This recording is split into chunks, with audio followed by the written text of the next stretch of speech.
சீமான் அவர்களும் பிரிக்கிறாரு, விஜயும் பிரிக்கிறாங்க. பிஜேபி இவங்க பிஜேபியை மட்டும் அடித்து வர்றாங்க. ஸோ 3 பேருக்குமே ஓட்டு பிரியுது. அதனால் அது டைரெக்டாக இன்டைரக்டாக திமுகவுக்கு தானே பலன். திமுக வர்றதுக்கான வாய்ப்பு தான் 99.99% இருக்குது.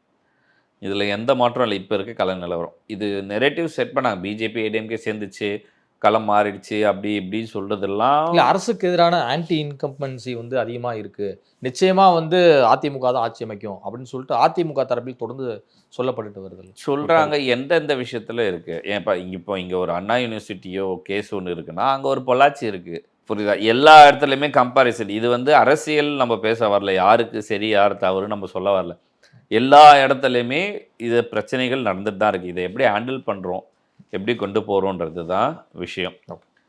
ஸோ திமுக மக்களுடைய இது பார்க்கும்போது இந்த பெண்களுக்கான உதவித்தொகை, இந்த இது உரிமை தொகையெல்லாம் எந்த அளவுக்கு வேலை பண்ணியிருக்கு அப்படின்றது ஒரு லாஸ்ட் எம்பி எலெக்ஷனில் கொஞ்சம் இருக்குது. அடுத்தது இந்த சட்டசபை தேர்தலில் தான் தெரியும்.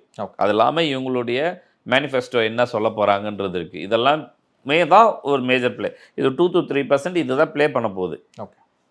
இதெல்லாம் பார்த்துட்டு தான் நம்ம ஒரு ஃபைனல் முடிவுக்கு வர முடியும். இன்றைக்கி இருக்க கள நிலவரம் திமுகவுக்கு தான் சாதகம்.